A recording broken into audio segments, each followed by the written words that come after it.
Yo, yo, yo. Yo. We're here. It's time. It is that time. It's that time, man. So today we are going all in on Life Beyond. They've got their Agent Zero jacket launch going on right now, today. It is happening in this moment. You can mint right now. It's open to the public, and that's what we're hanging out today. We're doing a little Agent Zero jacket mint launch party thing. I'm not good at finishing sentences sometimes. It's okay. You'll get them on the next one. Check your toasties. I think you might be sending something full screen. Am I? No, God! Something's going on. God, welcome to the stream, you guys. We're off and running. We're going to be covering the Life Beyond and their Agent Zero jackets, which are on sale right now for the public. They did a private mint a little while ago as in 24 hours ago, and now the public has a chance. There's 943 left out of 4,000 that they're giving away at the price of $135 in USDC. Go ahead and connect your wallet, and we're going to cover that. We've got some founders that possibly will be coming on the show to break down what is the utility of the Agent Zero jacket, what Life Beyond's goals are in 2023, and much more. Eflow, you have played Life Beyond before. I have played Life Beyond. It's fun. So it's kind of a third-person shooter. So you're kind of running around behind the guy. I was actually going to get in on this stream and play it, but I was just informed that it's actually not open to play at the moment. So they have currently they did a few alpha sessions, opened it up for people to play for a little bit, and it is currently closed down. So you actually can't jump into the game and play. But I did get in on the previous alpha and run around in the sort of alien world. And I might even have some footage that we could show of me playing it here in a minute once I track it down. But we've also interviewed the founder, Ben Sharbit of Life Beyond, one of the founders of Life Beyond, and he broke down the game for us and told us a little bit about what we can expect. So we might even have a little clip of him breaking that down if you want to roll that. Yeah, before we do that, let's give you the trailer first. For anyone who has no idea what Life Beyond is, let's roll the trailer. Then we're going to hear from the CEO of Darewise Entertainment, Benjamin Sharbit, and then we're going to break down more utility on the jacket that is for sale right now. Here's the trailer. Let's take a look.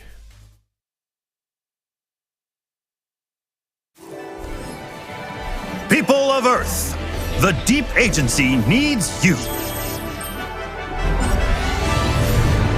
Set off for Dolos, mankind's future home planet, occupied by very terrifying and dangerous enemies. As an agent, it will be your responsibility to fight for a brighter future and a safe settlement. First, train in our hyper-realistic VR sessions in the base of operations. Then, venture with other agents on your first assignments. Together, you will accomplish your duty and secure our new home. This can include a bit of fun sometimes.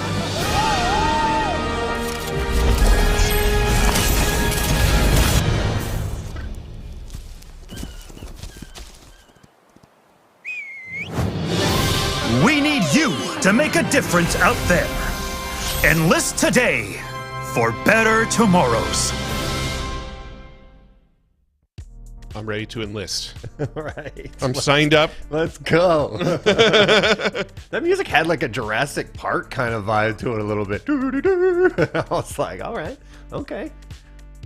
Yeah, man. So this game is... It's going to be an interesting game because they're trying to bring together all sorts of like elements from other games. There's going to be crafting systems. There's going to be shooting systems. There's going to be, health and food systems. We're big fans of Valheim, and I think every stream, every video, we try to get some sort of Valheim reference in.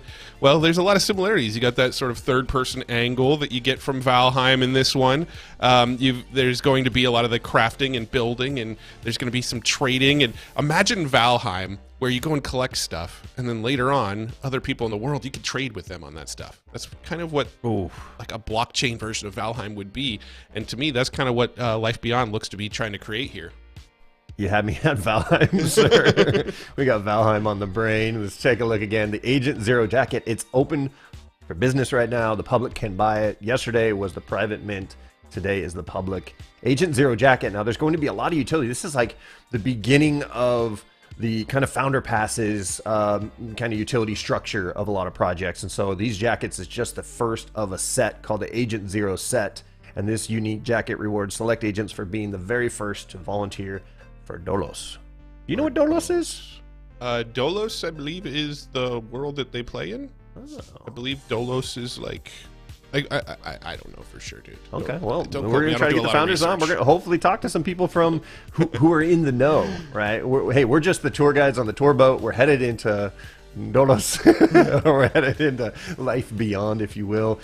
Let's break down the Agent Zero roadmap. All right, the backstory. We've got staking that's going to be involved, physical editions. I love seeing that in NFT projects where you actually can have the physical edition of what you own in the blockchain. An in real life party. Well, what planet that's going to be on? I want to know. A mini series. Okay, I'm liking this. And we got the mint going on, of course, right now. In-game utilities going to be announced, and the allow list for some other pieces of the set. What do you think of all this, Eflow? What are your initial feelings as they start the process of creating a series of the Agent Zero set? You know, I'm really looking forward to the molecular resonance principle that's coming with in-game utility number 4.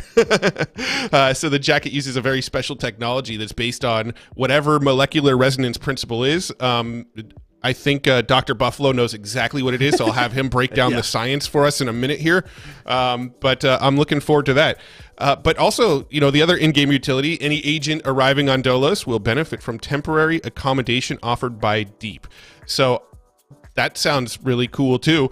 If you know, so when you get into this world, the first thing that happens when you jump in is that you're in this kind of like central base thing, and there's little like barracks that you can go and sleep in. So I'm assuming by owning this jacket, you're gonna get, that's what they mean by like the special accommodations. So it's really cool. I'm not sure exactly how all this is going to play out. I'm hoping some of the people from Life Beyond are going to come on, because I have a lot of questions about how some of these additional accessories are going to work and what kind of accessories are going to come in the future, and how some of these accessories are going to tie in together and play together. And I think some of that we should be able to ask the founders and get a little bit more insight into what they're planning on doing. But right now, you know, we have this kind of roadmap, and it'll be great to have somebody kind of break down this roadmap with us and give us a little bit more detail about what each one of these little things means. Because if I'm 100% honest, I don't totally know what they all mean yet. I'm glad you're being honest with me and the viewers who are watching right now. We did have a chance to sit down and talk with the CEO of Darewise Entertainment, Benjamin Charbit, a little earlier in the year, and let's play that right now to see what he has to say about Life Beyond. Life Beyond is really it's the next generation of MMORPGs. If you think of games like World of Warcraft, and what was always amazing with these games is you start to have a first flavor of participating to a digital society, so being a citizen of this society. But the experience was a little bit limited because there was only one archetype of citizen. Everybody was a hero, and it kind of limited the type of interaction that you could have. You were still experiencing this in the living and breathing world. You know, you would walk out and you would see pedestrians and farmers and also sort of professions populating this world. Well, what if all of these professionals were actually incarnated by real humans? So still in the game world, but every individual being empowered to have a job and participate to the life of this society. Well, this is what Life Beyond is about. So you're in a game world, it's an MMO, but you don't have to be the hero. You can be the hero, but you can also be the engineer, the farmer, the mason, the architect. And because it runs on the blockchain, well, it's obviously powered with true ownership through NFTs, with kind of real life value through the tokenized economy. So in a way, it's we like to say that it's the feeling of the game, but the stakes of reality.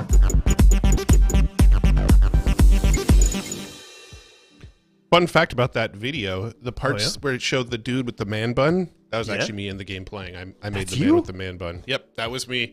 My son Hollis, he designed my character, and for whatever reason, when I play games and there's one of those character designers, he always has me design a guy with a man bun. Hollis likes man buns. I'm not gonna lie, I had long hair at one point. Well, shit, I had hair at one point. Ew. Until you Britney Spears did. Shaved it all off. Got a New Year's resolution that started on December 1st instead of January 1st, because that's just how I like to roll. And decided, well, you know what? Let's commit to it and let's shave the beard and shave the head so that I can start on day one, December 1st, a new buffalo. Yep. A butt chin buffalo, if you will. A fiscal new year, right? That's our fiscal new year. Fiscal new year. Yeah, it's like, yeah, you know, it's for my accountant's purposes only. Yeah, this is going to be a fun one to get more into Life Beyond. Like we said, we would love to play it today. It's down right now. It's not open to play. But what was your feelings when you were playing the game? What was that like? It's really fun. So it was definitely an alpha version. You can tell it was an alpha version. You know, you would run around and you would shoot and you'd see the numbers of damage that the NPCs were taking when you would hit them. It seemed like there wasn't a lot of enemies yet. There was only 2 or 3 different types of enemies. There was only a few different types of guns when I got in there and played, but it was fun. I mean, I love shooters. I've become more and more of a fan of first-person shooters over the years. This is actually a third person. But I've become more and more of a fan of these shooter-type games over the years. As I get more practice and suck a little less at them, I start to enjoy them more. And I was really, really enjoying Life Beyond. You know, when you get into alpha versions of these games, a lot of times there's not a lot of clarity on what to do or where to go yet. So I jumped in. I was in this sort of like central, you know, space station looking thing, and I was able to go into these little portals that would take me to these little alien planets, and I could run around and shoot the bad guys, but the bad guys didn't, you know, they weren't very brutal. They didn't move very fast. So, you know, the experimentation that I've done with it wasn't probably a good representation of the game yet. But if you like third-person shooters, you like first-person shooters, you like to run around and shoot at aliens, you know, it's fun. I was really looking forward to getting in and playing around with it today, but right now they've pulled it out of alpha and they're back in developer mode and they're working on building it and adding new features and stuff. So their focus right now is on the jacket, but pretty soon they're going to open up more alpha versions and you'll be able to get in and play again. Speaking of the jacket, let's bring that up. This is a bad boy right here. This is the beginning of the Agent Zero set, and it's pretty styling, man. It is. Would you wear that in real life? Yeah. I would. I'd wear it to bed. Some utility on the jacket itself. Your Agent Zero jacket will allow you to claim several privileges, including becoming an Agent Zero. That comes with a lot of responsibility, Mr. Eflow. Hopefully you can handle it. Early access to all the alpha and beta phases of Life Beyond, access to in-real-life events, allows spots to purchase physical editions, allows spots to the next Agent Zero outfit piece. I wonder what they're going to do after the jacket. Are they going to move down to the pants? Are they going to go hat, gloves, the left shoe? It's like Hangman. How big are you? Like draw it out. And then Agent Zero original crew video clips. I really like that. I like the inside of what's going on the team, a little behind the scenes footage. And the jacket uses special technology that is based on molecular resonance principles. More on this will be reviewed later. And I know, Eflow, you were joking that I knew what that meant. I did stay at a Holiday Inn one time, or I slept in the parking lot, but I don't know what that means. Resonance, moleculars. So that's where you got your doctorate? Holiday Inn? I met a doctor once. You met a doctor once. So I've been calling you Dr. Buffalo all this time, and it's a lie? I just didn't want to correct you. I didn't want you to feel bad. You know, it's rude.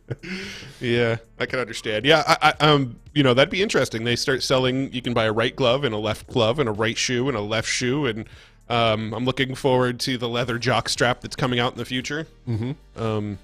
And will that have molecular resonance as well, sir? Absolutely, absolutely. I believe all of the future body wear in the game is going to have molecular resonance, from my understanding. I believe everything should from now on. I think they're setting a principle here that needs to be the standard.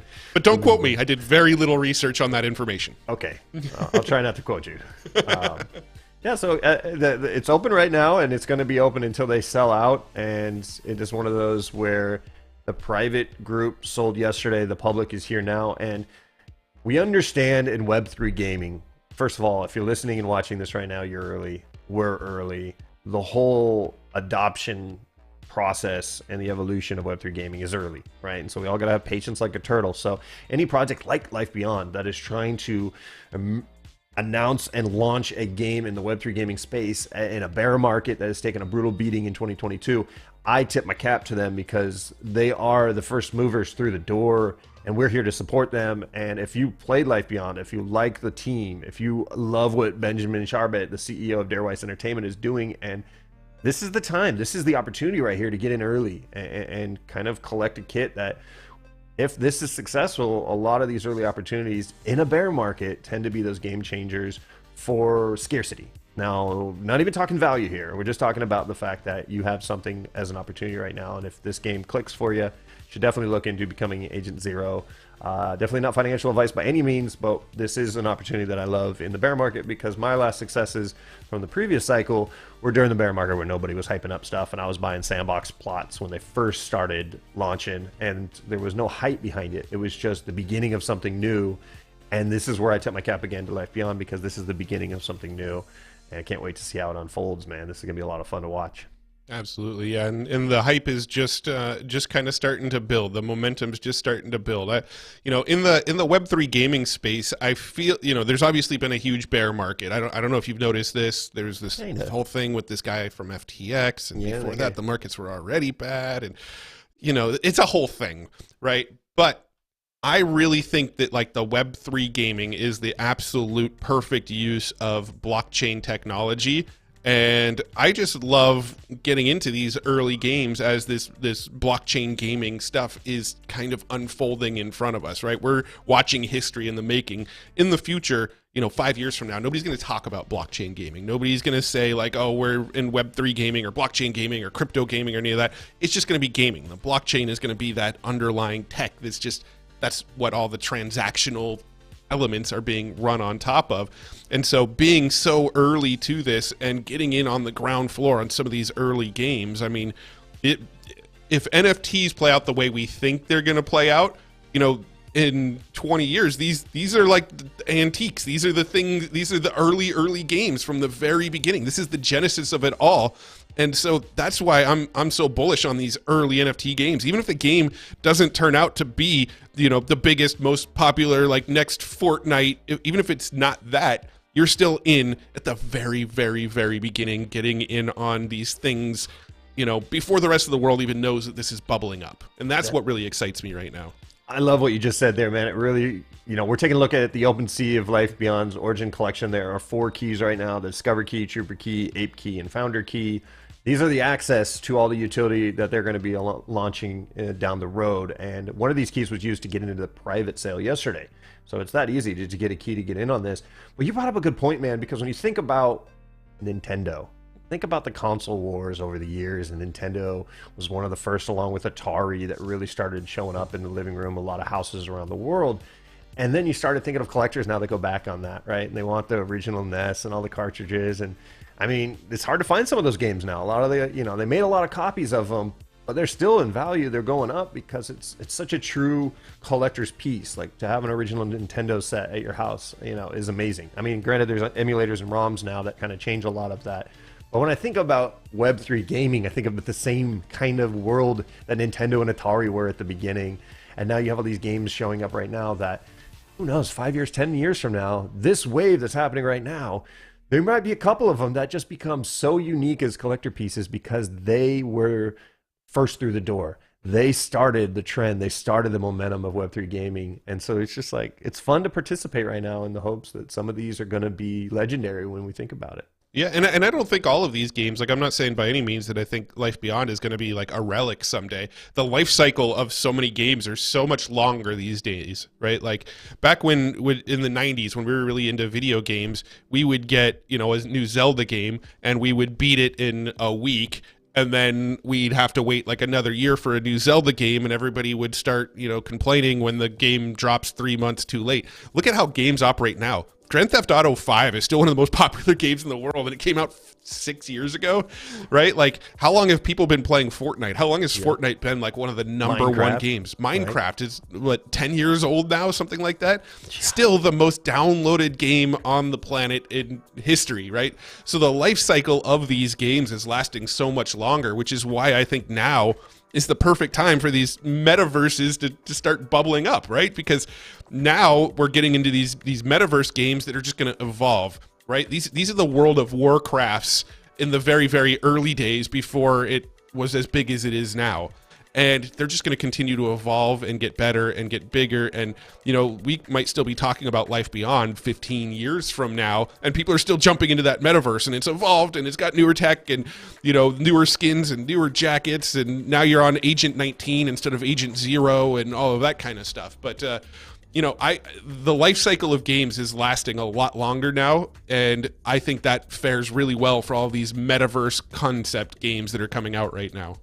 Yeah, I think this is a time to really just research what part of the Web3 gaming space tickles your fancy. You know, is it MMOs? Is it RPGs? Is it shooters? I like them all, honestly. I've actually learned over the years that it's, you know, I used to be a big fan of shooters. It kind of wears out, but when you start to see a game that has everything, right? And there's levels of shooting, but there's also levels of crafting and building and teaming up. I love co-op games as well. That I'm just curious to see how the tokenomics play out, how utilizing blockchain technology in gaming, because right now we are seeing a battle. Console wars back in the day. This is NFT wars, like Web3 gaming wars between traditional gaming and Web3 gaming. And man, is it toxic what regular gamers, they attack right now. They're gonna, like, I guarantee if we took in a whole group of people that loved playing Call of Duty and they came onto the stream right now, they would attack Life Beyond. Just because Life Beyond is trying something new. Like, they would just say it's a Ponzi. They would say all these negative things without researching at all. And I hate that vibe, but it's just showing this is an uphill battle at first. But again, people said the internet was a fad. So we'll see how this all plays out. But I just wish everyone would just support people for trying something new, support creativity, instead of attacking it without researching. Yeah, absolutely. Yeah, man, this it's an exciting time. I love a lot of what's coming out right now. Don't forget about Dota. I know. You know? Oh, League of Legends. Duh. There you go. League of Legends and Dota. I'm like, what's LOL? What's LOL? Don't forget to laugh out loud and Dota. That's right. League of Legends and Dota are huge. I've worked TI for about 5 years, traveled around the world doing the international tournament for Dota, packed stadiums in Shanghai and all over. And it's definitely taught me, so first of all, like, esports was just starting to emerge when I first started working those events. And even ESPN created a branch called, esports, like, branch, just like how MMA finally was getting, you know, covered on ESPN. And now esports it's the norm. Everyone's like, yeah, esports. Oh, he's an esports player. I get that. But 10 years ago or 5 years ago, people would have laughed at you about it and said, yeah, you're making money playing a game. I think everything is changing in that sense. And you definitely want to tip your cap to League of Legends and Dota, because they open up a wide world of esports opportunities, and they keep updating, but it is one that is definitely addicting, man. I love playing Dota and playing as Juggernaut. I have a Juggernaut giant mouse pad on my desk here from playing Dota and working it. So yeah, Micah, Lewis, good call on League of Legends and Dota. We don't want to forget about them. I've never played either one of those. For shame, sir. Go to your room. I'm in my room. Good. I'm glad you listened. Where do I go from here?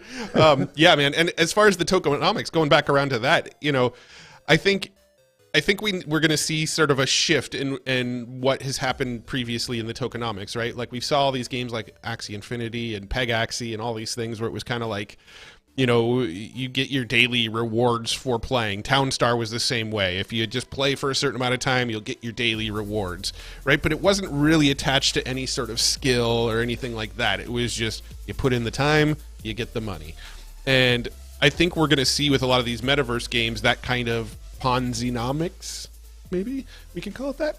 Some of that Ponzi-nomics kind of go away, and we're going to start to see the users take over the economy a little bit, right? The users can decide the value of things. If I go out into this world and I'm on some alien planet that took me, you know, forever to get out to this world, and I find some metal and then I take it back and I craft some really cool sword out of this alien metal, and it was like a, you know, a 5-hour process just to get this sword. That sword should be worth money now, because there's people that want that sword but don't want to spend the 5 hours to go get that, right? And I think once the games start letting the users kind of determine the economy based on the difficulty of getting the items, that's when we really start to see these metaverse games just take off. Oh yeah, I'm trying to think of the first one that people started selling items in, and there was like a black market for. I know Diablo even had some of that. Yeah, World of Warcraft definitely was big. I don't know if it was the first, but Ultima I know. Online. Did you ever play Ultima Online? I remember. I never did play Ultima I think that was Online. one of the first that I remember people selling stuff on for sure. If I remember correctly, I believe that Vitalik claims that he started Ethereum because he got frustrated with like secondary markets for World of Warcraft. That's the passion of gamers. That's the good side of the passion of gamers, not the toxicity of attacking Web3 and the future of gaming. Instead, they're like, I'm so frustrated, I'm just going to do it myself. You know, and that's why I love the creativity. And you know that they're like an open world sandbox effect where an economy is created by the creators, and so the players come in and kind of create value for themselves. That's unlimited. I mean, that's what like GTA gives you, that freedom, right, where you can roam around and you want to like go rob banks or you want to be a taxi driver, right? It's totally up to you. Or both. Or you both. could be a bank robbing taxi driver if you want. Get in, boys. Where to? Anywhere but here. Let's get moving. It's like definitely one that I love the free will of that. I've always loved free will games. And what's a good one that I love playing? Rust. Right. I remember in Rust, it's a shooter game for most people. To me, I would build giant bases and I would turn them into hotels, and I'd give people from around the world access to each one of them. They'd have their own little code for the room, and every day I'd log in and everybody would be like, oh, hey, what's going on, Buffalo? And I'd get to meet people and talk to them in voice, and I just loved it. I didn't even walk around with a gun. I mean, I got killed if I went out of my hotel. But my hotel was there for people. And were people able to kill you in your hotel? Yeah. But they wouldn't, because then I would change their lock code once they respawned, and they'd be, kind of kicked out of the hotel. Did you ever watch John Wick? There's rules, of course, okay? Of course. Yeah. You were like the Continental on John Wick. Exactly. Take care of your dog too. All right, whatever, man. So don't mess with his dog though, because we saw what happened with John Wick. Yeah, you killed John Wick's dog. It's terrible. I apologize to everyone who heard that. I'm so bad at accents. Well, hey, if anyone's tuning in right now and we are talking about the Agent Zero jacket mint that is live, it's the 1st of December. Did you wake up this morning and say, rabbit, rabbit? Did you ever hear about that legend? If you wake up in the morning and the first words out of your mouth are rabbit, rabbit, you're going to have an amazing month. What? Oh, well, I don't know if... Why do you got to tell me that on December 1st and not November 30th? Because that's how I think.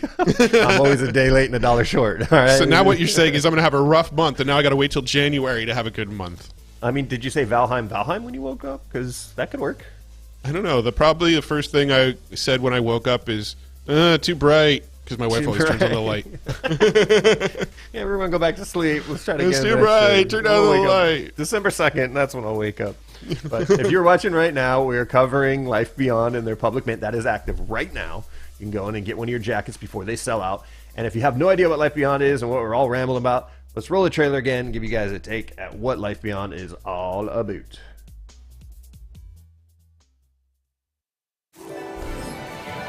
People of Earth, the Deep Agency needs you. Set off for Dolos, mankind's future home planet, occupied by very terrifying and dangerous enemies. As an agent, it will be your responsibility to fight for a brighter future and a safe settlement.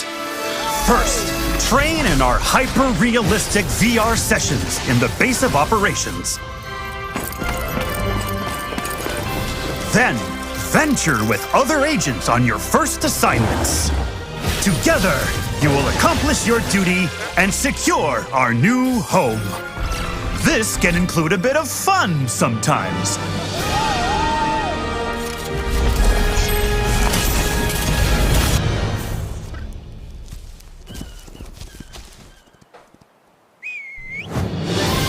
We need you to make a difference out there.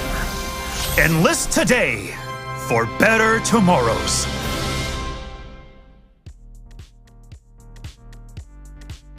I'm ready. I'm ready too. Let's go. Be all you can be. Enlist today. Remember the Super or Starship Troopers? They had those little promos throughout that movie. Enlist today. And it shows like a little 8-year-old. I'm going to do my part. It's like, all right, take it easy. Right? Take it easy. And then an alien eats him?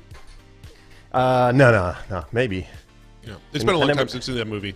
I've never seen the second one, or I think there's 3 or 4 of them, or it's kind of like Home Alone. I remember Home Alone 1 and 2, but they've made 3 other Home Alones or some craziness. with the different kids. I don't think Macaulay Culkin was in any of them after second one. But, no, I don't think so. Yeah.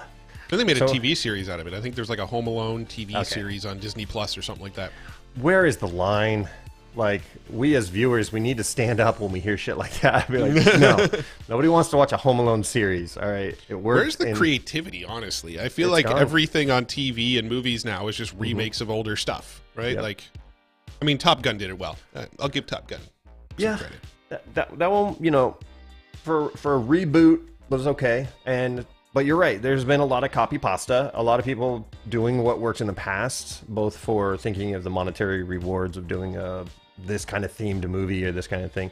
I'm really worried about just content in general for TVs and movies because it's all been watered down. Nothing is like new, and that's why I love Web3, man. There's so much that's never been done before, and that just gets me up in the morning going, yes, let's see what has been created today. What can I test out or play that has never been done before? And it's not just a copy of something in the past. There is still some of that in the space, let's be honest. We've seen a lot of like Mario remakes and things like that are just like very basic gameplay and attached to NFTs, and they're like, yay, let's go. But when they're working hard to create the game side and the blockchain side together, then they've done their job well. And I think that's the biggest argument for gamers is they're saying a game should not be work. A game should not be thinking about money. The game should be a relaxing experience to escape. Usually most people are burned out on their job, so they don't want to come into a game and have to worry about money. And I think games that are developing right, they're taking that part of the money, and it's there for those who really want to like invest their time more than others, but it's not the main purpose of the game. The main purpose of the game is to be a game. Yeah, well, I also think a big issue with, the gamers having, problems with Web3 game is sort of the narrative so far. It's sort of how crypto and gaming have kind of overlapped so far, right? What they've seen so far have been things like Axie Infinity, where we've seen those documentaries where people just grind away in the Philippines and try to turn it into a career, and then they almost are like, they turn into like these drones where they're just playing Axie Infinity all the time to make money, or Peg Axie, which wasn't even a freaking game. It was just like is basically borderline gambling. You bet on a horse and you have no control over the outcome of the horse, right? And this has kind of been the narrative so far, where you go and you buy these NFTs, and the money that is made on these NFTs gets turned around and used as rewards for people actually playing the game.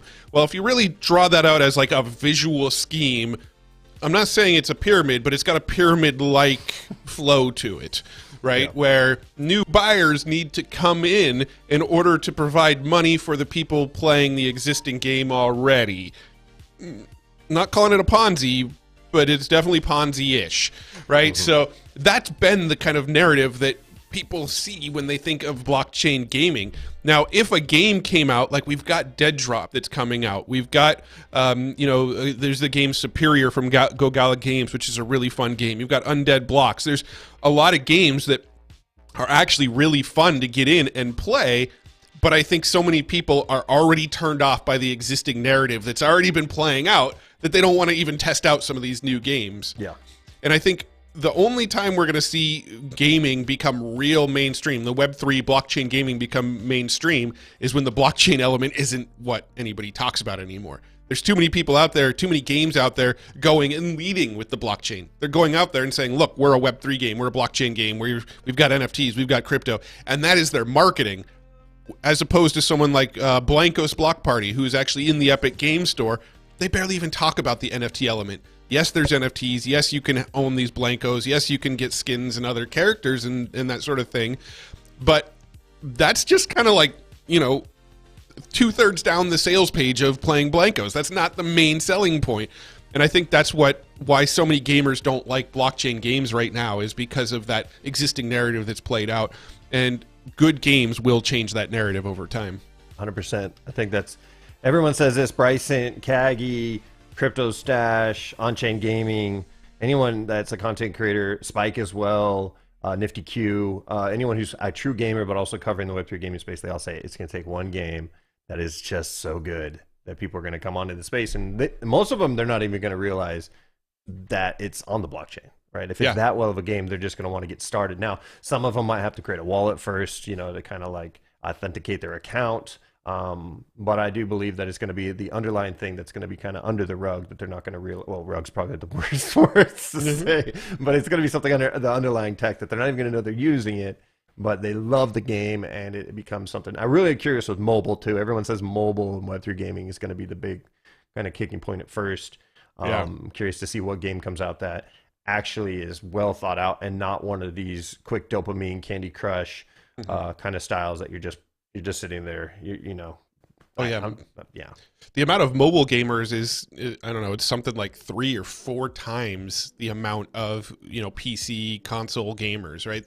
Almost, I don't know exactly what percentage of the population owns a smartphone, but it's a hell of a lot more than owns a freaking gaming PC with an NVIDIA graphics card, right? Like, or can afford a PS5 or an Xbox One Plus.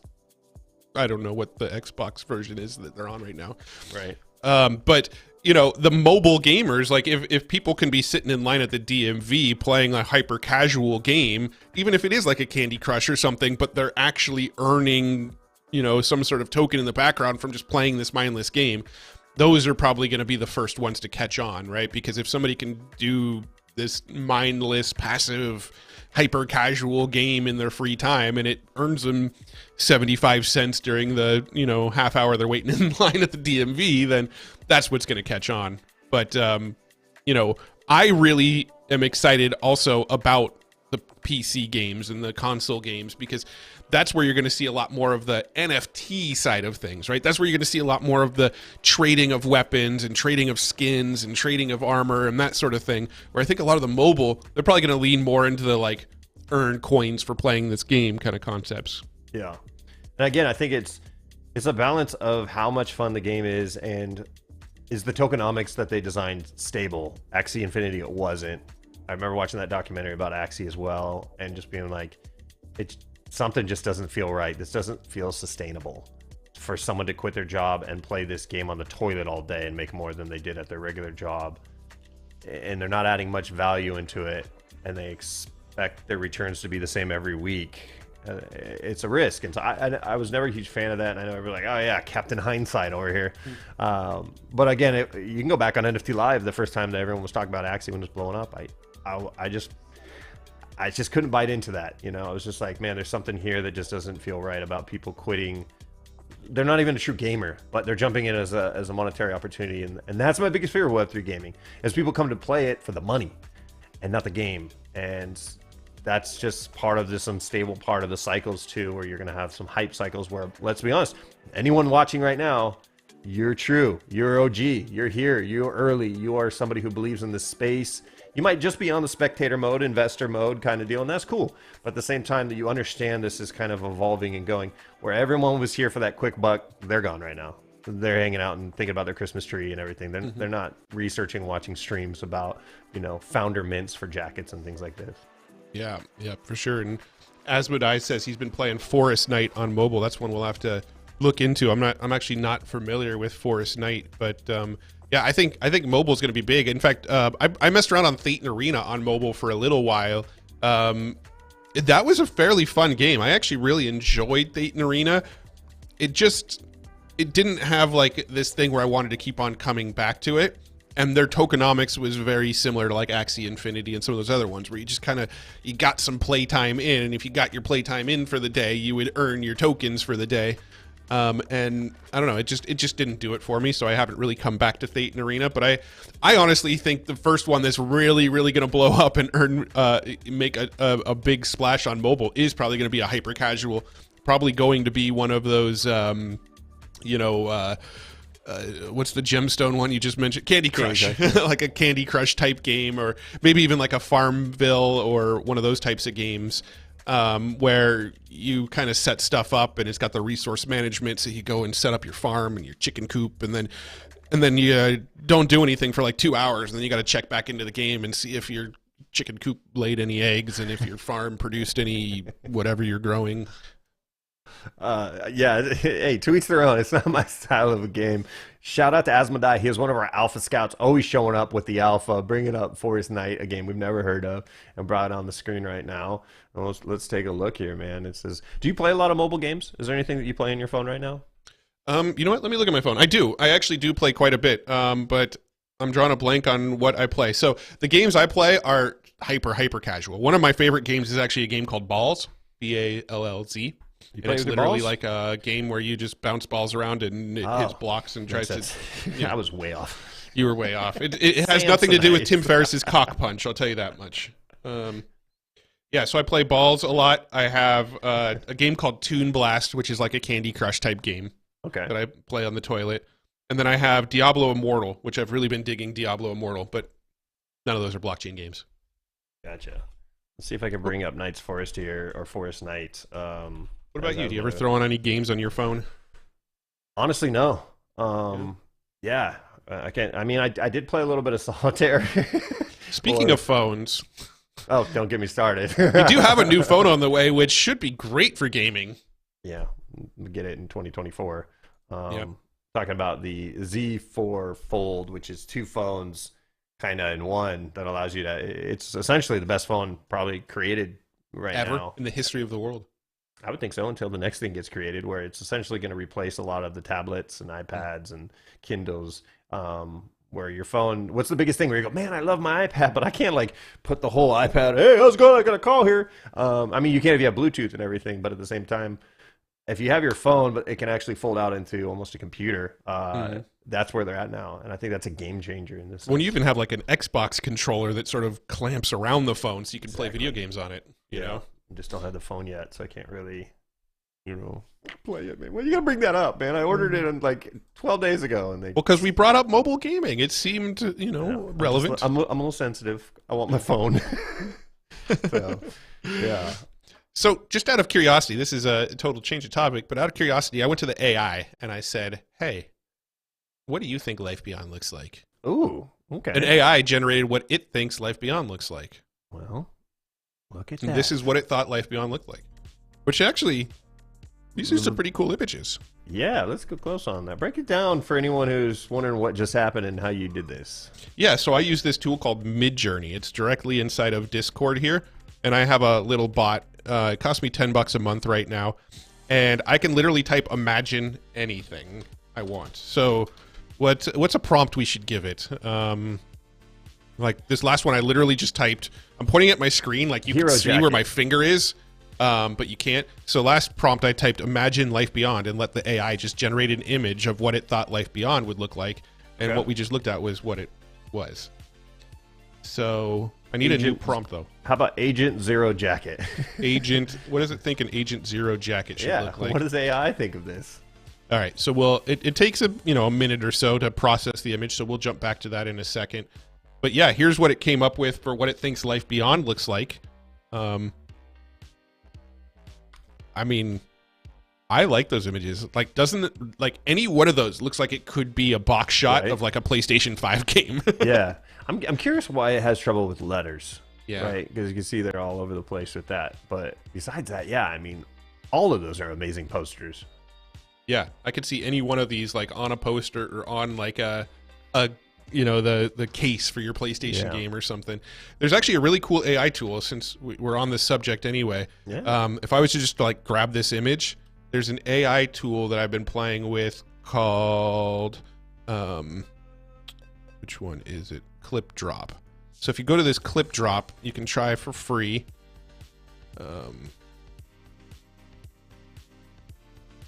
If I can remember how. So try it for free. Oh, go to Cleanup. And then you can actually drop an image into this Cleanup tool here.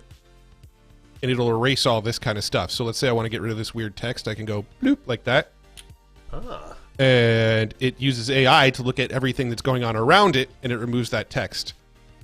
Do that right here. And it just takes a second. It analyzes everything that's around it. And so this is called clipdrop.co. And so if you ever have these images where you got like this weird text and you don't want it in there, this will do the trick for you. You didn't know we were going to give you some AI tips today on our Life Beyond stream, but you get them anyway. I love it. I love it. So I'm curious to see what the AI thought of the Agent Zero Jacket. All right. Well, let's take a look. Let me go this way.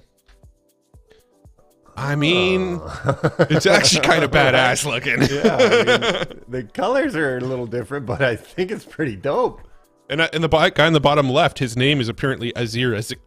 I know that guy. You know? Yeah. We went to high school together. He's always rocking that jacket. I mean, it actually, like, they got the leather and everything, too, which kind of looks like the other, like the real Agent Zero jacket. I mean, really, I feel like the people over at Life Beyond, you know, wasted their time actually using a designer and stuff. They could have just had AI go and design it. The designer who's watching the stream right now is like, hey, buddy. No, I'm just kidding. Your designs are good. Dims are fighting words. But AI does know how to make a cool jacket, I'm just going to say. I don't know what's going on with this jacket. Like, the hood looks like it's going the wrong way. And this one looks like it could be, I don't know, Dr. Doom or something. This is one of those things in the last 2 months as I've seen you go straight down the rabbit hole on this and really come back with amazing stuff and just see what AI tools are doing. It's really like, so now I understand how in 2021 all these NFT projects were minting and creating 10,000 sets day after day of all these things. They weren't sitting there sketching them all out and working hard on them, man. They were just typing up a little AI code and generating 10,000 of them. And what you can actually do with AI too is you can generate specific assets too. So you can generate like an initial character that's like your base character that you want to create as the NFT, and then you can say, make a jacket for this character, and it'll generate a jacket. And then make an alternate jacket in green or whatever. Make an alternate jacket in blue, and then you can actually use AI to go and generate each one of the assets, pull them all into Photoshop, and then just start screwing with layers. What is the craziest thing that you've come across diving deep into the rabbit hole of AI so far? What is something where you're like, oh my god, I mean, the one where the dude he scanned himself into it and then turned himself into an augmented reality thing where he can just like make his dude walk around on his phone. That thing was pretty insane. You can see I've got a whole like future tech drop down here of like all of the various AI tools I've been playing with. But some of the ones that have just like really, really blown me away so far have been like the Luma AI, which I still haven't gotten access to. I actually have an email in with their team to try to get access to the Luma AI. But that's the tool where you can sort of walk around an object and scan it in and then pull it into Unreal Engine or Blender or one of those tools. It's going to be a game changer for sure. Yeah, that one's crazy. There is a tool called AI Voice Changer, which I've messed with a little bit to get like the Rick and Morty voices and stuff like that. That was also, I remember when you showed me the demo of that. For you guys that don't know, if you wanted to sound like Rick or Morty, you download this app and it will take your voice and instantly manipulate it into that sound. Yep. I don't think I can do it while I'm actually streaming because this mic isn't feeding into the proper computer. Okay. But yeah, it's called voice.ai that does it. And actually, let me see here. Do I even have... Yeah, maybe you can actually hear this if I play this real quick. Listen, Morty, you gotta watch Hard Fork Gaming. Hard Fork Gaming is really the only YouTube channel anybody should be paying attention to right now. If you're not watching Hard Fork Gaming and Crypto Buffalo and Mr. Eflow, you're just an idiot. I don't know what else to tell you. Oh, okay, Rick. If you say so, I'll definitely tune into Hard Fork Gaming. They sound really, really great. I really, really agree with you. Hard Fork Gaming is the best. I love the Eflow and Crypto Buffalo. So thanks for that, Rick and Morty, for sending that over to me. I appreciate you shouting us out. No, but that was actually made with voice AI. Why does Morty sound like he's got a gun pointed at him while he's reading off? I really like... So when you're doing the voice.ai and you're actually like recording the voice, the prompt tells you to try to do your best impression of that character. So it'll change your voice, but it tells you to try to do your best of sounding like that character if you can. So that was me giving my Morty going, sure, Rick, I'll do that for you. Yeah, Rick, I can do that. No problem. And then it like, change it to the actual Morty voice. I like how you went into like season 1 Morty. Right? He doesn't talk like that as much in the later seasons, but it's very vintage, man. Okay, I got to ask you this. All right, I'm still trying to learn what is AI, what's not AI. Is this AI? Pretty sure that's not AI. Pretty sure that's somebody with having fun in Photoshop. I don't know, man. That one right in the middle there, that's AI, bro. What's funny is Dr. Disrespect tweeted that saying, please stop saying this to me. No, it's on our stream. Dr. Disrespect probably had his team build it for him. Yeah. He's like, this could go viral. I love it. Oh man. Hey, if you're tuning in right now, this is the live stream on Thursdays, December the 1st, 2022, and we're taking a look at the Life Beyond Agent Zero jacket. And let's go ahead and take a look again, and let's check on with let's see if I bring up my browser here. And of course I closed it. We're going to take a look at the stats and see how many people are buying the jackets right now, and bring that up in a second. In the meantime, if you guys are watching and you would like to hear a little bit about what Benjamin Charbit said, here is a clip that we recorded from about Life Beyond, and take a look. Life Beyond is really it's the next generation of MMORPGs. If you think of games like World of Warcraft, and what was always amazing with these games is you start to have a first flavor of participating to a digital society, so being a citizen of this society. But the experience was a little bit limited because there was only one archetype of citizen. Everybody was a hero, and it kind of limited the type of interaction that you could have. You were still experiencing this in the living and breathing world. You know, you would walk out and you would see pedestrians and farmers and also sort of professions populating this world. Well, what if all of these professionals were actually incarnated by real humans? So still in the game world, but every individual being empowered to have a job and participate to the life of this society. Well, this is what Life Beyond is about. So you're in a game world, it's an MMO, but you don't have to be the hero. You can be the hero, but you can also be the engineer, the farmer, the mason, the architect. And because it runs on the blockchain, well, it's obviously powered with true ownership through NFTs, with kind of real life value through the tokenized economy. So in a way, it's we like to say that it's the feeling of the game, but the stakes of reality.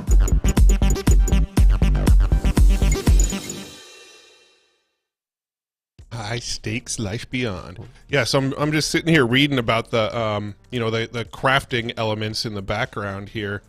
It looks pretty interesting. So here, let me get some zoom on this for you. Progressing through Life Beyond isn't linked to the player's avatar. Players can change roles freely and can even die without losing anything. Their property, equipment, and weapon remain theirs. Nobody has to start from scratch at any stage. So we were talking about Valheim, and Buffalo here had a boatload of armor. He could tell that story if he wants. Sounds like Life Beyond, you wouldn't have that same issue. Yeah.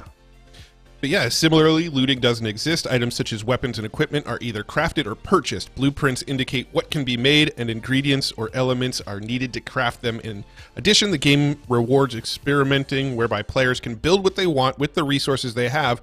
This is possible because every element has a set of criteria which will work on or not with others to become a new item with its own properties. Crucially, crafted weapons and equipment have the potential to become non-fungible tokens. Existing items, too, can be modified, also giving them an NFT value. So basically, like, everything is going to become an NFT in this game. So you can go and collect items, and you can take your items and craft them together and create new items, and the new items that you create then become NFTs. And, I really love this because this is where the players start to control the economy, right? The players start crafting items, and the players start to decide what's valuable, and the players actually, figure out the economics behind the game, as opposed to, hey, if you go play for 2 hours today, you'll get enough credits to earn your daily allowance, right? Like, those types of games are, fading, and we're not going to see that as much. But this sort of crafting system here, where you build and then resell what you build, that's exciting. I love it, man. And what Eflow was talking about, we played some Valheim yesterday, and it's just like Minecraft, right? You're really mining, and I probably spent last week mining a lot of iron, and then I put it all on a boat, and I drove that boat all the way to my base and put it in a box outside my base instead of inside my base, and some gray dwarfs destroyed the box, and the iron, which isn't worth any value in the sense of monetary, right? But it is worth the time in real life I spent creating that iron or mining that iron, and it all disappeared when I logged out and logged back in. And that was probably my biggest fail in Valheim to this point, and that is something that you wouldn't see on the blockchain, right? You wouldn't just disappear. Like any item, you'd either transfer it out of your wallet to another wallet, but it's not just going to disappear from the blockchain, is it? Mm-hmm. I hope Hopefully not. We're both like, yeah. Nothing has ever disappeared from the blockchain before. Mm-hmm. I mean, stuff Yeah, we won't go there. This is a happy stream. Yeah, this is definitely. Yeah, so another cool thing, just kind of digging through like what you can do in this game is every character you kind of pick what expertise you want to focus on. You can be like an archaeologist, a fighter, a mining engineer, a gatherer, a transporter, a musician, or a parkourist. I personally want to be a musician / parkourist. But musicians, they're able to produce harmonic vibrations to trigger and use alien technology. So you could get into the game and start making music if you want. But this is really cool though, because it's like you have to sort of decide what skill you want to lead into. And, like for instance, in Valheim, you kind of got to be a jack of all trades, right? You're going to have to craft, you're going to have to chop down trees, you're going to have to farm, you're going to have to battle. You kind of got to learn to do it all. In this game, since it is a collaborative game in a metaverse where you're working with other people, different people can kind of take on roles, and then you sort of lean deep into whatever role you want to be in the game. And you're going to have to take other people with you on missions. So if you're a really, really strong fighter, well, you might need to take a parkourist with you so that you can get to certain areas that you couldn't just get to as a fighter. And so that just brings this extra element of training yourself into like a certain area of expertise, which, that's a really cool mechanism too, because you don't really see that in a lot of the, a lot of the open world games that we mess with now. Yeah. That's a good point. I mean, you got level systems to tier up, but to actually kind of have a set skill set in different areas like that it's very unique, right? And I mean, there is of course the label of an Agent Zero, and if you're watching this stream right now and you want to become an Agent Zero in Life Beyond, well, good luck, because guess what? I said that wrong actually. It's like, well, good luck, it's sold out. Yeah. Screw you. Hey, good luck, peace. I'm out. It is minting right now. They had their private mint yesterday, and if you were wondering how you could have got into the private mint, all you needed was a trooper key. So you could have bought a trooper key, and you would have been in the private sale of the jacket. And today is the public sale, and it is available right now, and it is for 125 USDC. And yeah, I'm very curious to hear more about the vision and Life Beyond and what their founder jackets are going to do. The team is probably busy as all hell today. Most of the time when launches are happening, we do streams for them. They may or may not come on. We are at the hour mark right now, so we have the link so they could pop in and give us some more insight into what's going on from the Agent Zero jackets. But we're going to keep the stream going, and we're going to take a look at probably playing a little bit of maybe some Valheim, maybe doing some gameplay, roll some packages from earlier in the week. There is a package about dogs playing video games. There's a lot of fun that we've been covering this week in both in Web3 and just traditional internet craziness, right? When you think about AI, you don't think about Web3 as much, but it is definitely connected.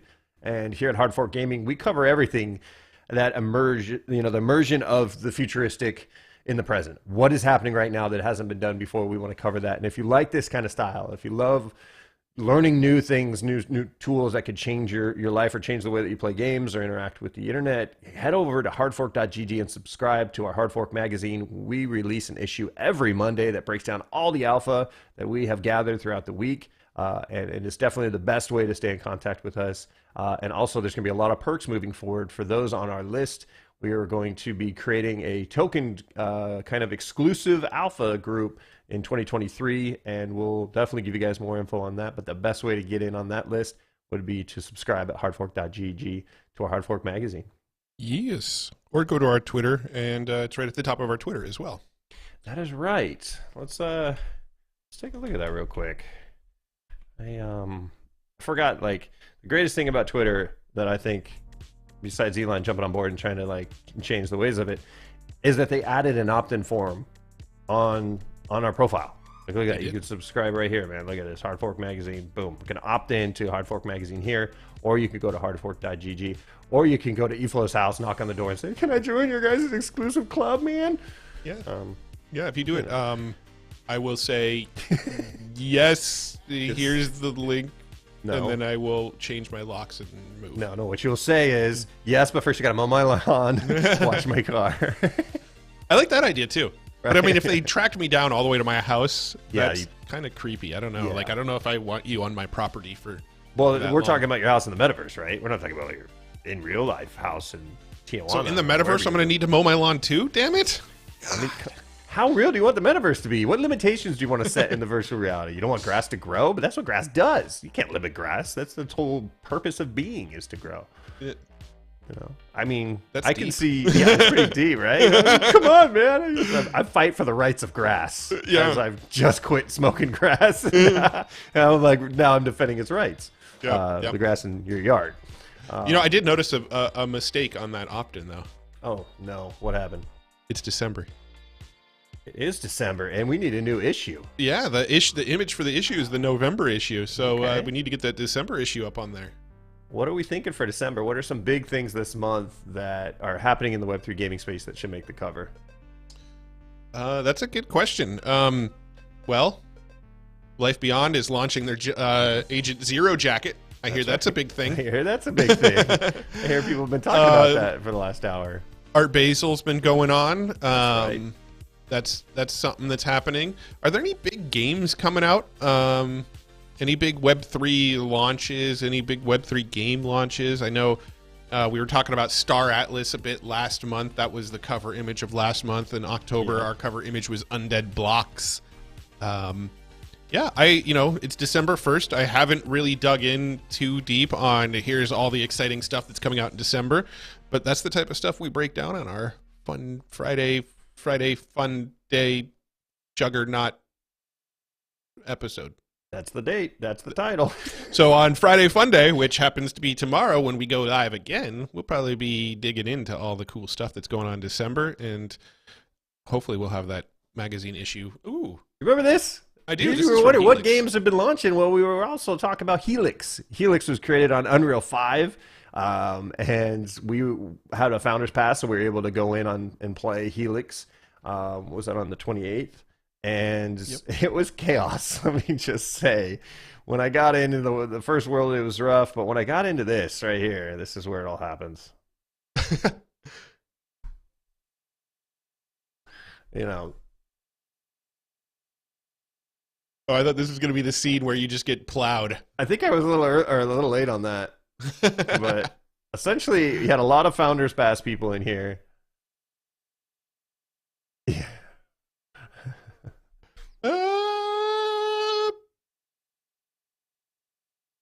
Oh man, we were having so much fun on this stream. Oh, wait, this wasn't even on a stream. This was just recording. But we were having so much fun, Yeah. just like screwing around and running people over.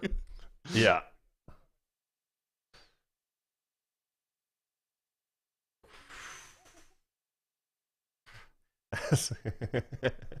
Look at this. There's too many of us. Oh my god, it's Inception. So Helix, yeah. Helix is definitely one that was a lot of fun to play. Let me pause that so I can hear you. I'm getting so confused because it's in the same layout. So I'm like, which one is which? But yeah, Helix was definitely a fun one to play, and I feel like there's other games. We actually just got invited to play Grit. One of our alpha scouts, Asmodai, is potentially going to give us access to play some Grit. So we might do a stream covering Grit later on today. Heck yeah. Yeah, man, that's the thing. I think right now the space is moving fast with a lot of potential. But it is one where, let's be honest, the coverage is all about the shilling, all about how much can you make quick buck. It's not what we do here at Hard Fork. We're going to break down the tokenomics of projects for sure. But we want to know, all right, this is gaming we're talking about here. What is the game? What is the adventure that players are going to participate in without having to think about money, without, and all those other aspects? And of course, that's attached in this. We all know that. And there is some excitement and opportunities there. But when we get down to the nitty gritty of a game, you almost can tell sometimes a game that launches and everyone's talking about either the rise of the mint and the floor, and nobody's talking about the gameplay. Yeah. Nobody's mentioning any tips or tricks, and nobody's trying to help each other pass level 2's boss that's really hard, and you have to jump and hit him with the arrow in the eye. Nobody's talking like that. No. That's how gamers are. That's how content creators are. They're talking about the gaming and giving tips and tricks. We got to stop the shilling, all right? We need to chillin' on the shilling. You know what I mean? Yeah. We're more about the chillin' than the shillin'. So that's what I like about it. And I think, a lot of the tokenomics type stuff, we will talk about it when it's relevant. But I also feel like that's what attracts the it attracts the opportunity seekers, the ones that will jump onto whatever game they can earn the most off of. And then once another game comes along that has a little bit better earnings, they're jumping ship and then move into this next game. And that's not sustainable for a game. So, the tokenomics is cool and it might attract some people, but it's not going to attract the people that are going to hang out and play your game and, stick around for the long term, right? Only fun gameplay is going to do that.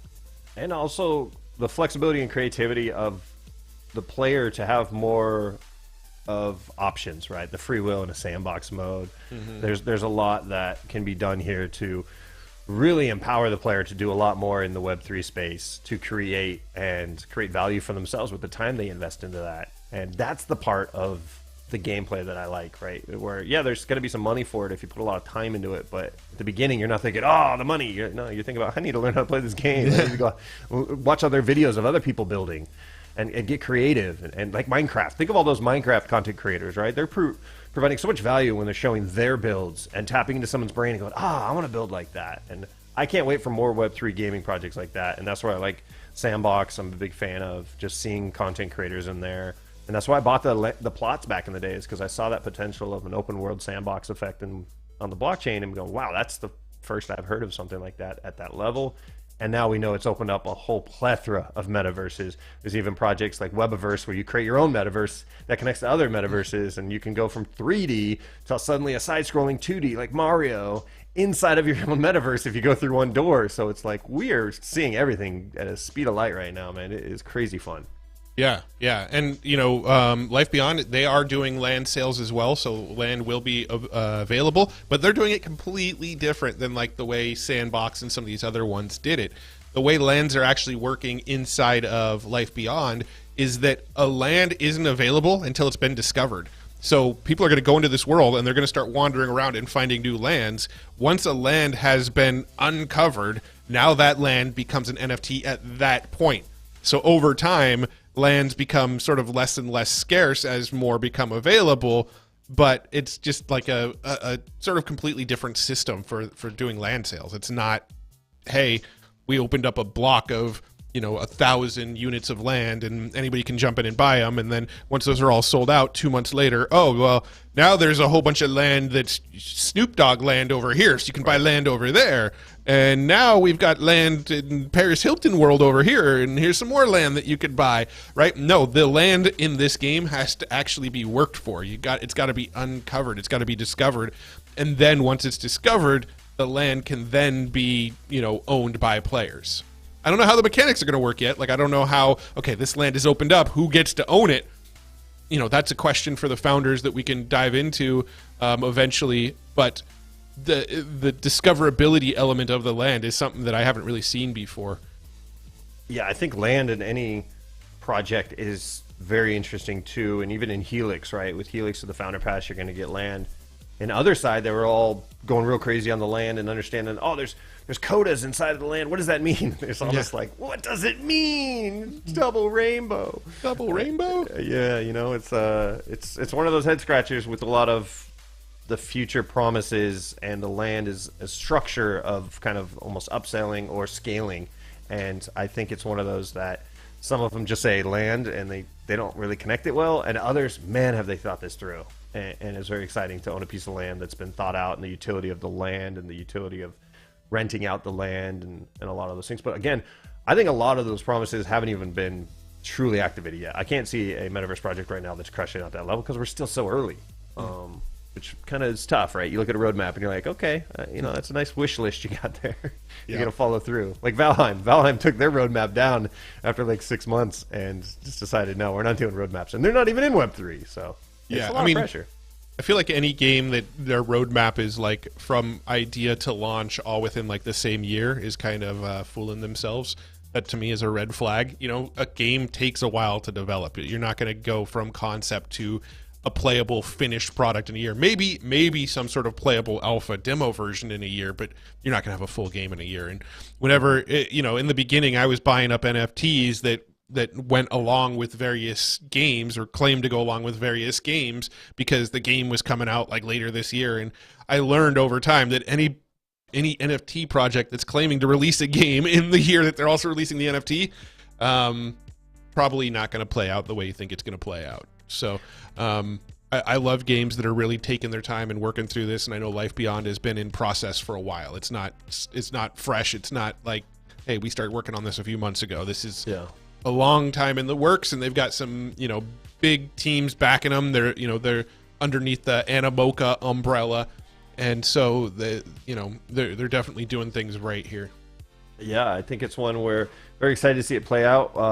Just got back. We might get one of the founders to hop on here and give us a breakdown of the Agent Zero jacket, the utility, and the rest of the kit. Maybe they can tease us on what's coming up next. I haven't seen anywhere that states what's coming up after this awesome jacket.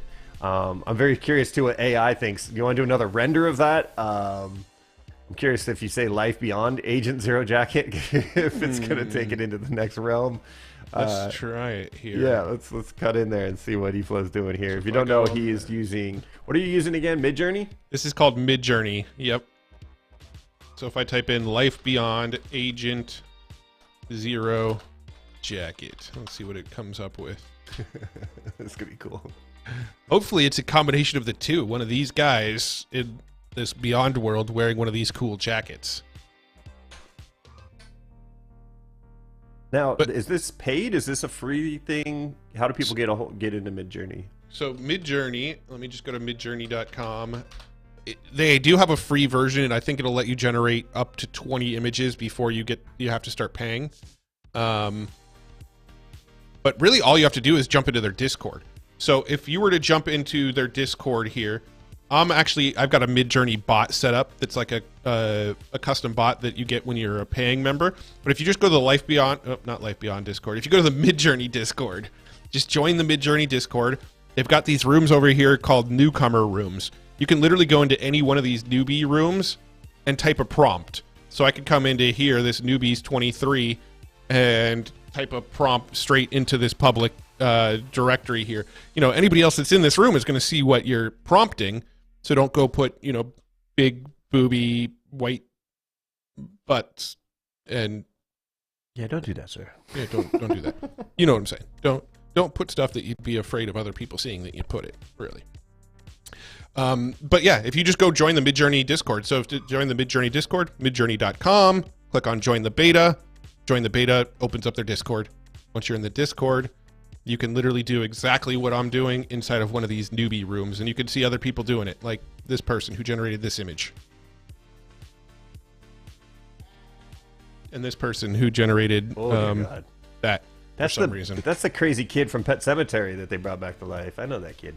It's Zombie baby. Zombie baby. It's a Zombie baby. Zombie. It is kind of cool, though. You can get ideas and see what other people are generating and then actually see what prompt they used. Like this image here, I think is Chun-Li Street Fighter concept art. Oh. Now, can you render out another version of that? Or is that just them? Yep, I just clicked a button to render out another version of the same thing. Oh, that's so cool. So now it's going to render a version of it for me, and that person is going to think I'm a weirdo for taking a picture of them looking like Chun-Li. It's open source. Yep. Let's we can check back on that one in a minute, but let's see what it generated here for Life Beyond Agent Zero jacket.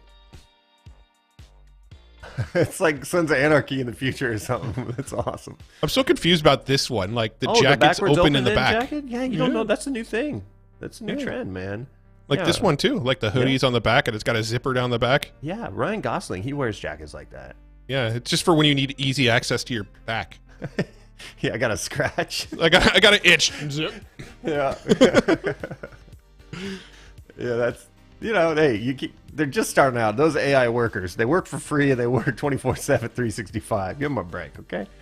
They're still understanding jackets. Wonder if it redid my image. Yep, here's my version of Chun-Li where it redid it for me.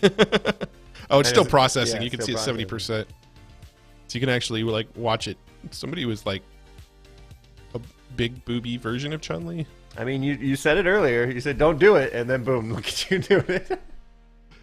But somebody uploaded like their own picture of themselves or something. See, they uploaded a picture of themselves and said, "Make me look like Chun-Li." So that's why we're getting that. Which makes it that much more creepy that I'm like looking at pictures of them because it's putting them on the stream. Yep. they made it on the stream as Chun-Li. Congratulations. Yeah, AI is fun. I think those jackets are pretty great. I'm not gonna lie. Yeah. I think the zipper on the back is gonna catch on. But then you'll just be walking down the street one day, and like somebody's just gonna walk up behind you and unzip you, and you're gonna be like, "Hey, motherfucker!" But wait, is there a front zipper too? I hope so. Yeah, Wait, if there was a front zipper too, then you'd just be putting on like one side of the jacket at a time. Yeah. I think the infrastructure of the jacket and the structural integrity of the jacket might be compromised. Yeah, that's true. That's true. See, this bottom left one's better because it's only got a half bottom zipper. But it's also got some side zippers for when you need those side zippers. Yeah, interesting. I can't tell if this guy is... If you look at this picture, it looks like he's facing forward. Like, look at the way his thumbs are. Like, your thumbs would be forward, but his head is backwards. So I think everything is forward on this, but the guy's head is backwards. This is what we're doing on a stream right now, is we're letting AI generate the Agent Zero jacket, which is on sale right now for the public. The private sale was yesterday, and we're doing a stream dedicated to them. We got about 10 more minutes of the stream. What should we do in these last 10 minutes, Eflow? We should eat chocolate. On the stream, huh? You think people will enjoy that? Covered frogs. Okay. You took it too far, sir. With salt on top. Now it's still going. You saved yourself. Salted. I don't know. You're like AI all of a sudden. You brought some weirdness. Hey, sometimes I bring weirdness. Sometimes I bring... No, I just always bring weirdness. But yeah, you could go to Midjourney and you can see all the images I generated in the past. Oh, now that's in my database of images I've generated forever. So people are gonna be like, "Why is he generating a random girl looking like Chun-Li with big boobies?" Because this profile is public, so anybody can see all of the images I've generated. Is that you as Mac as a kid? I feel like that's like Mac from It's Always Sunny, but mixed in with you. So the prompt on this one here was an adult man with a black beard and short parted hair wearing kids' clothing and looking confused. Mm-hmm. So that's what that was. Well, it generated these 4. And I update that one. That one I think is just a man. These ones look like kids with beards. What if you type in Life Beyond video game? So when I typed in Life Beyond the other day, I got an image that looked like that too. Yeah, that's for the thumbnail, right? Yeah. So that one I actually uploaded a thumbnail and said make an image similar to this one. So you can actually see here. Let me find it again. See, there's all the images I generated. So I actually uploaded this image into the AI right here and said make it an image similar to this one, and it generated these. And then I ended up upscaling one of them into this. So that's not an actual Life Beyond. And then I used that AI tool to get rid of this weird, whatever this thing is going on in the sky. It's the flying starship. Yes. Yes, he says. Yes. All right, here we go. All right, so what was the prompt? Life Beyond. Should we do Life Beyond Web3 video game, or is that too much for... I don't know. You don't know. Web3 video game. You never know what you're going to get. It's always entertaining. It definitely is. If you're watching Hard Fork Live, by the way, tomorrow is our Friday Fun Day. 11 a.m. Pacific Standard Time. We're going to go live again. We're going to cover all the fun stuff that happened this week. Nothing but good news. And also great things that are happening next week. And if you liked what you are seeing so far, go ahead and subscribe to us at hardfork.gg or follow us at Twitter at hardforkgaming.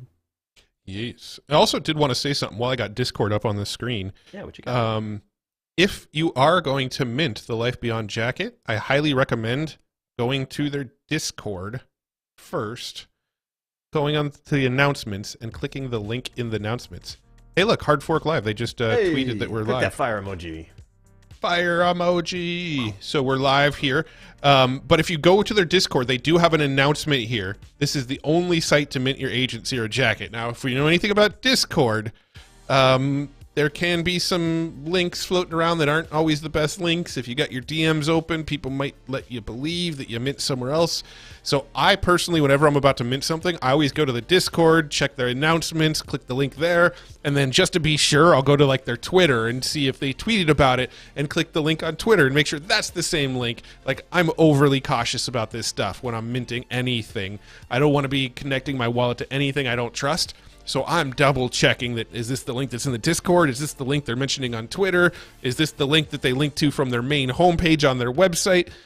Double check all of that stuff before actually connecting your wallet to anything. Like, we've seen too many people get screwed over. We've seen too many people connect their wallet to stuff that ends up stealing their money. So just, take that extra step and make sure that you're doing this properly. And don't rush it. If there's an announcement that just dropped, kind of let a couple other people go through the door first, because Discord has a lot of, I guess, safety issues. In the last year, a lot of big projects have had their Discords hacked, and that's the first thing the hackers do is they do an announcement with a link and says, we're doing a, silent mint or mint just for you guys in the Discord. And it's, it's all professionally looking and everything. You're not going to know the difference.